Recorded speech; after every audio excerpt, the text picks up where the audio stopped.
do is to take this, and we're starting to work towards turning it into this. So that's this article area. Probably want to increase the space between that, but then we've got these two ads. We'll just create one and then duplicate it, maybe throw a different kind of image in place like I did here. We want to have our different varieties of text, something that we can use. We want to put a copyright in this, and then we want to put this bottom area here with complete with links. I put a little highlight on it so that you could see. And then I've got Facebook, Twitter, and YouTube. We've got some other items. Don't know what that would be. Might be like the address of this company, or it might be other types of information like legal information or common things people tend to look for. More links. Who knows what these things could be. So I'm trying to give you an idea of how to structure this and how to put things together, and then from this you can move into your own design. All right, so let's take a look and let's think of how we're going to do this. So let's take a look at the structure real quick, and let's say that we want some of this stuff here is going to be in a div by itself. So that div is probably going to be a single div that goes a specific distance, maybe a percentage wide. It will go the full length.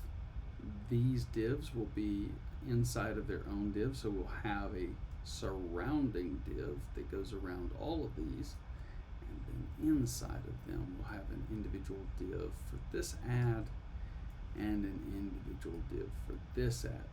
Okay, then when we get down here, we will have a div that will surround all of this down here, and then inside of this larger div you'll have a separate div that is this section here, and then we're going to have 4 columns, 1, 2, 3, 4, and we need to figure out a way to make these columns take up the appropriate space inside of this darker div, which goes 100% across, as well as does this lighter gray div.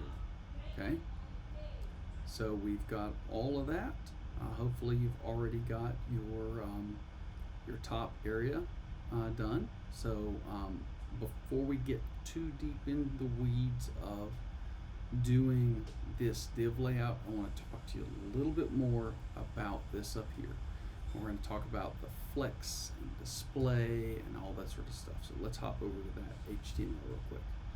So right here you'll see that I've got the display is flex. This is going to tell the browser to use Flexbox for its horizontal layout. Flexbox does flexible spacing, and then we are going to use the justify content style, and there's several different things that you can do here. So I'm going to try some of the ones that we've got. We've got space between, we've got space around, space evenly, stretch, start, safe, flex, start, unset, unsafe. Okay, so let's take a look. We've already had space between, so let's try space around. Let's save that and let's refresh. It doesn't look like it changed anything much, so we will try, instead of space, let's do space evenly, save, refresh. Okay, for some reason, oh yeah, I'm in the wrong one. I need to go here. So now let's refresh. So space evenly, so I was in the finished site. I was expecting to change it. I'm in this one. So let's change that back to space around and save, and then hit refresh. I'm not sure what that changed. Space evenly, let's do space evenly, save again and refresh. Oh, I see what it was, space around.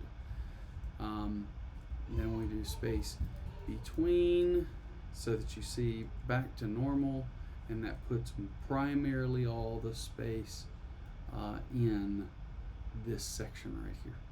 All right, there's other things we could do. So let's try safe. We'll do save and refresh. Oh, there we go. That's what safe does. And we've got stretch. Let's save that one and refresh. It doesn't look like it does much of anything. So we've got stretch, start. I don't know that that's going to give me much change either. So this is one of the things I would encourage you to do. If you see that there's multiple options, if you're using a code editor that does autofill, like you're seeing here, go on ahead and try some of them, and sure, you can use the one you want, but then figure out what the others do.